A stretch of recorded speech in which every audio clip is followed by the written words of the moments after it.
Fords are outdoing Chevrolet on the fuel mileage right now. So if Robbie was ever going to have the speed, now's the time to do it. You know, that's the beauty of the first race of the season. All of these cars have been in testing all throughout the winter, and there's great press releases coming out on how really great they are and how they're doing.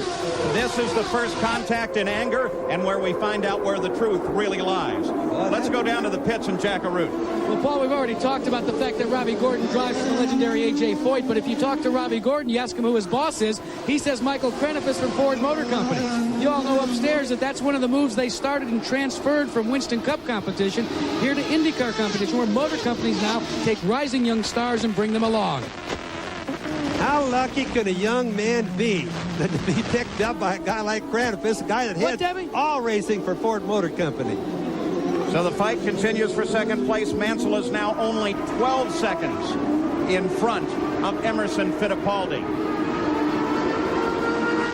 The white flag should come out the next time by, indicating 1 lap to go as this battle continues on, rages on, in fact.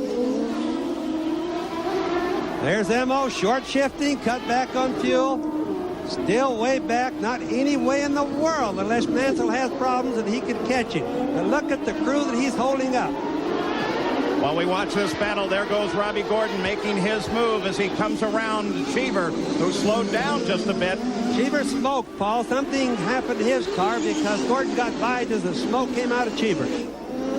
So Robbie Gordon moves up, not yet a position. The world's best tennis players have battled all week in Key Biscayne, Florida. Now a winner's share of over $200,000 in one of the game's most coveted titles is up for grabs. It's the men's finals of the Lipton Championships. That's coming up next, right after the racing here on ABC Sports. Back at the front of the field, the white flag has come out for Nigel Mansell. But is there enough fuel here? Is there enough fuel in Fittipaldi's car? Fittipaldi is now just 9 seconds back.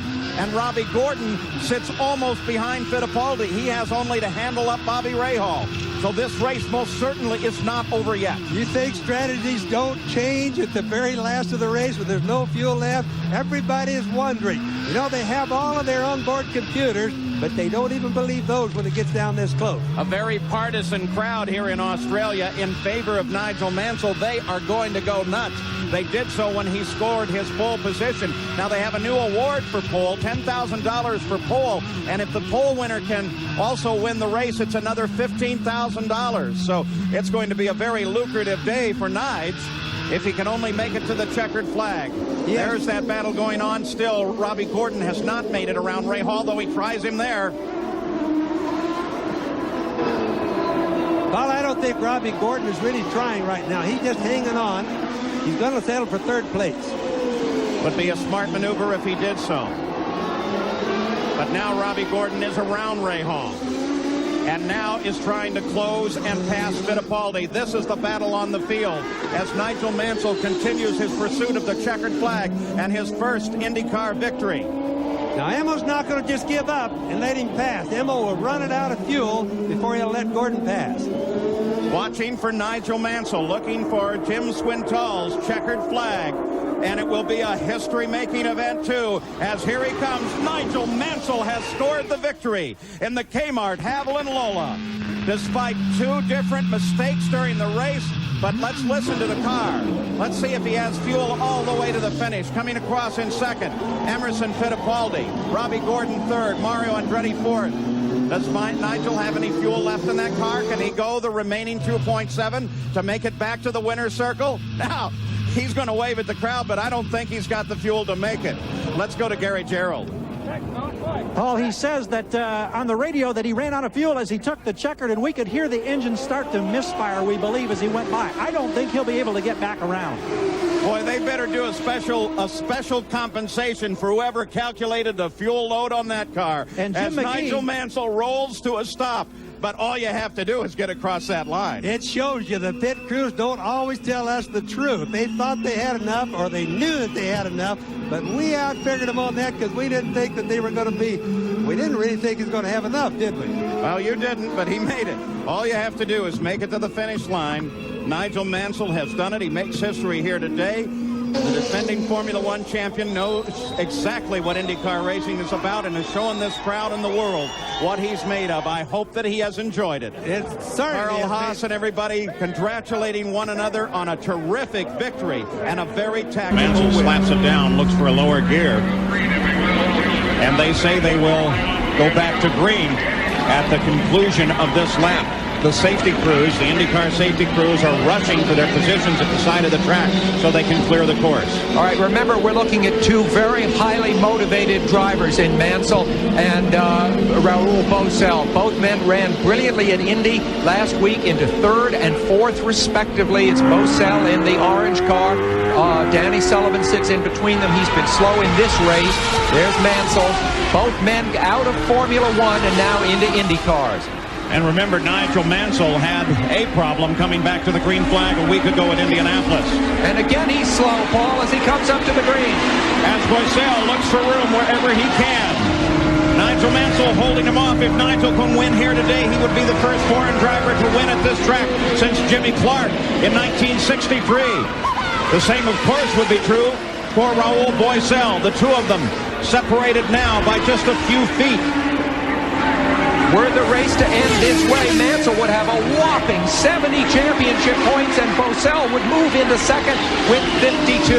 Nigel Mansell takes a look at the white flag. He sends himself down the back straightaway. One straightaway to go now on the backside. Nigel Mansell taking a look down inside of turn number 3. And Mansell can sense that checkered flag ahead. Boesel tries to close in. He can't get the job done. And Nigel Mansell picks up the win. Nigel Mansell's first win on an oval, and he continues his point lead. Congratulations to Newman Haas in second place. Boesel. Fittipaldi is in third. Bobby Rahal with a fourth place finish. Al Unser Jr. up to fifth. And Scott Brayton comes home in sixth place. So the race not strong in this race at all. The Newman Haas team running 1-2. So the two great teams of this year, Penske and Newman Haas, have swapped positions, so to speak, today. Newman Haas back on top. Nigel Mansell, if he takes this win, and it looks like he may move back to the head of the points fight. Nigel giving it everything he has, still running laps at 221 miles an hour. Isn't it nice to see Paul Newman like racing as much as he likes it? Here he is, one of the best actors in the world. He likes motor racing better than he does his acting. He watches much of our show, incidentally, in the early stages of the race back in the motorhome, and then comes out and tells everybody what he's learned. So red number 5, Nigel Mansell makes the turn onto the fourth turn now, and this time around he should see the white flag. There it is, 2 miles, one more lap to go. Will this make up for the Indianapolis 500? Certainly not in purse, but it may prove something both to Nigel and to his fans. He can indeed win at 500 miles on the backstretch. Just 1 mile to go now. Nigel Mansell on his way to his third win as a rookie. He's won on a road course. He's won on a mile oval. And now, as he turns toward home, Nigel Mansell has won on a super speedway and won the Michigan 500.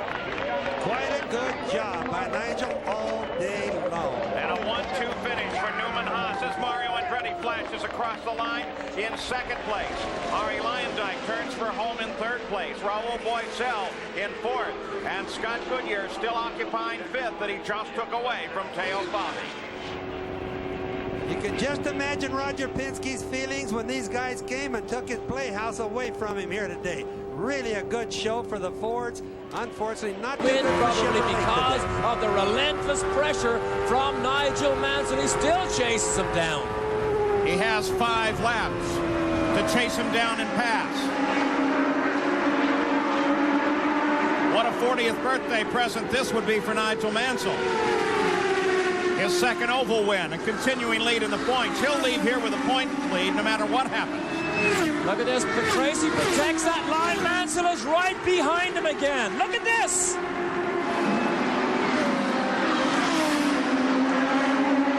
And Mansell swings to the outside. Tracy down low. They dart in and out. They use the advantage of Stefan Johansson, and Mansell takes the lead. Now Tracy's in trouble because he has to make all the risky moves. Now Mansell gets caught just a little bit. Tracy's going to get a run on Mansell. He'll block him. Tracy Tracy makes his move to the outside. Very close together they come as they head down into the first turn. But Tracy stays in second place. Tracy seems to have more grip on the inside groove down here at turns 3 and 4. Tracy again looking for an opportunity. There's not that much time left, just 2 laps to go. Well, if Mansell pulls this off, it will be a tremendous victory. By far his best yet, because he outboxed everybody, waited for all that time before he pounced. And Emerson is not a factor. Moving for the final lap now. Traffic moves out of the way. Tracy tries to close. Mansell runs flat out into the first corner. No traffic ahead. He pulls away from Tracy, going through the second corner on the backstretch now. Heading for the third turn. Nigel Mansell makes the turn in. Tracy has little or no opportunity at this point. And here he comes. Happy 40th birthday, Nigel Mansell. That was as good closing 20 laps of an oval track race as I have seen. Congratulations to Mansell. A tremendous battle with Paul Tracy. And you can see that those two definitely enjoyed it as they wave to one another, and Mansell scores his 3rd straight oval win. Nigel Mansell, especially on takes the oval, win. He seems to love the high speed and the traffic. Now 197 laps complete.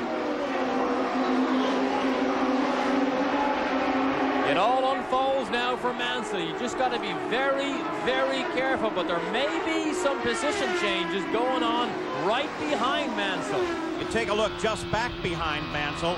Paul Tracy and Robbie Gordon are there as they continue to battle their position out. There's Mansell as he moves around. He should see a white flag next time around. A white flag not only on this race, but now less than a mile to the IndyCar Championship.